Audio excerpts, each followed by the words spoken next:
안녕하세요. 오늘 서울중앙지방법원에 나왔는데요. 오늘은 소장, 준비서면, 답변서, 지급명령, 예행공고 이런 권리를 구제할 수 있는 방안에 대해서 알아보겠습니다.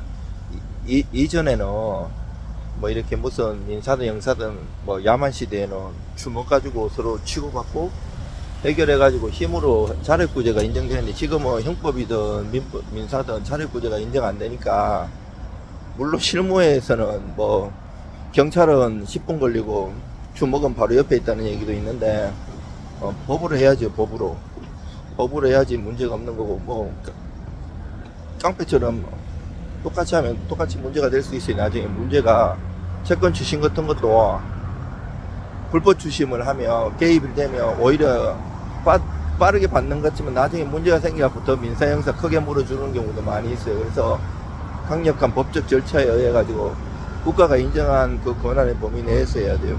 만약에 내가 이 사람한테 돈 1억을 빌려주고 못 받았다 그러면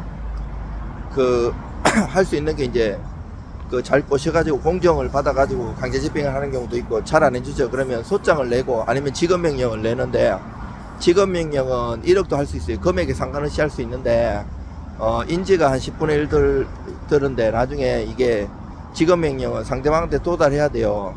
공시송달 제도가 없어요. 물론 이제 한 몇 년 전에 금융기관 같은 경우에는 하도 사건이 많으니까 공시송달, 지급명령에 공시송달 제도가 있는데 일반인은 없어요. 그래서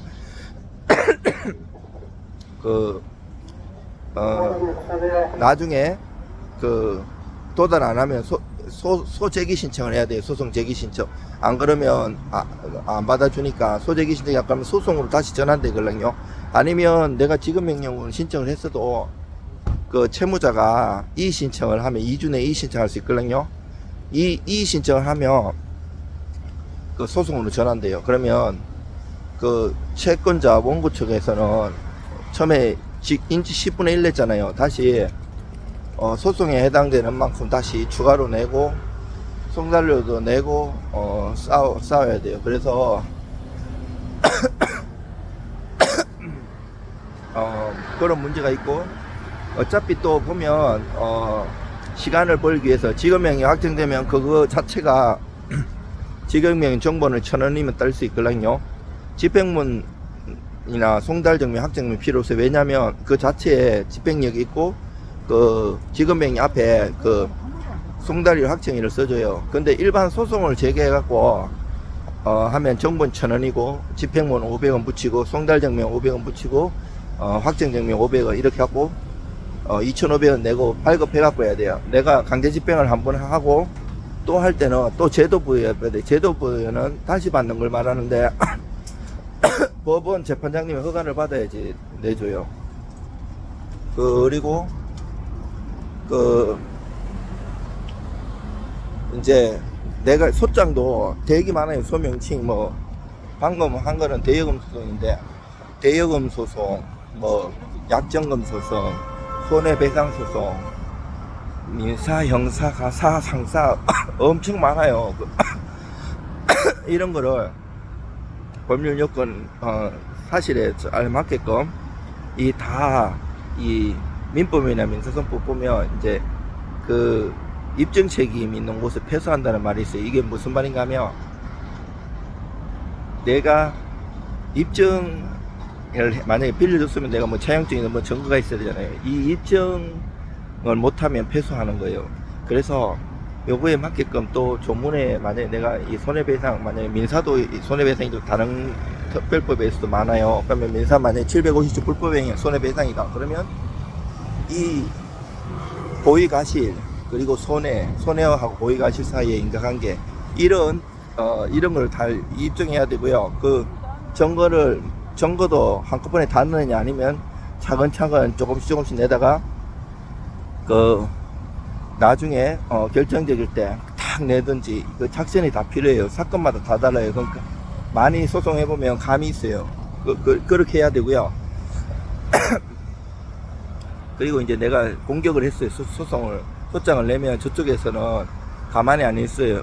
보통 뭐 사건마다 다르긴 하지만 금액마다 다른데, 한 달 이내에 이제 보통 기간 안 주면 무변론 성수 판결한다고 때려요. 바로 안 때리고 이제 무변론 성수한다고 보내요, 피고한테. 그러면 피고가 그 선고 기일까지 보통 보면 일부러 한 당일이나 전날 딱 그 답변서를 내요. 그러면 선고하려고 했다가도 무변론 성수 안 때리고 다시 소송이 진행돼요. 그러면 답변서 준비서에 왔다 갔다 하다가 그 재판기일 선고 그 변론기일을 먼저 잡아요. 그 다음에 이제 변론 가갖고 다시 그 공방이 많이 이어지면 변론기일을 2번, 3번, 3차, 4차 이렇게 할 수도 있고, 아니면 더 이상 변론할 거나 점거할 거 없으면 종결 한다고 해요.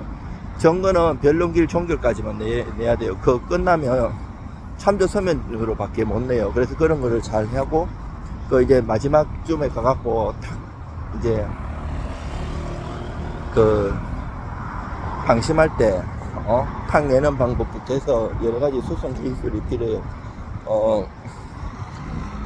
그리고 이제 막 사람들이 뭐 이거 막 손님들도 그렇고 일반 법무사 변호사도 그렇고 이거 확실히 이깁니다 이러는데, 그건 조심해야 돼.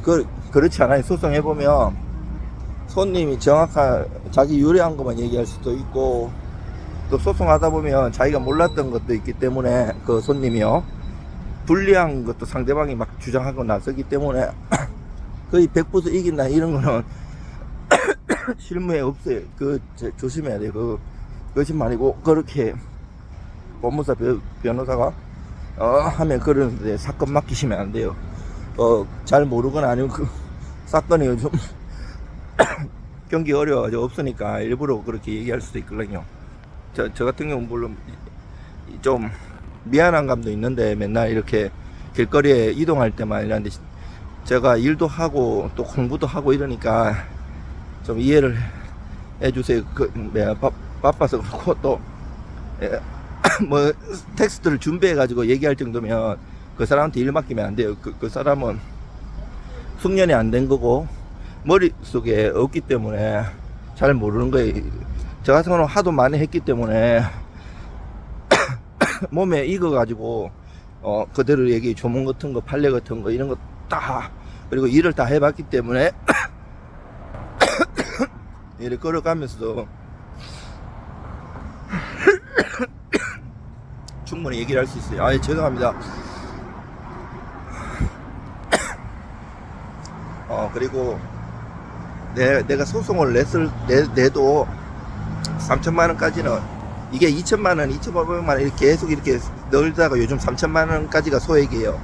소액 같은 거는 판사님이 이렇게 보시고 재판으로 계속 변론 안 해야겠다 싶은 거는, 확실한 거는 또 이행공고를 때려요. 그래, 이행공고 2주 이내에 이의 신청 안 하면 그것도 확정돼요. 그것도 아까 지급명령처럼 그렇게 돼요.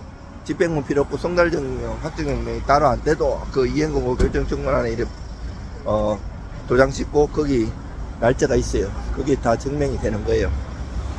그리고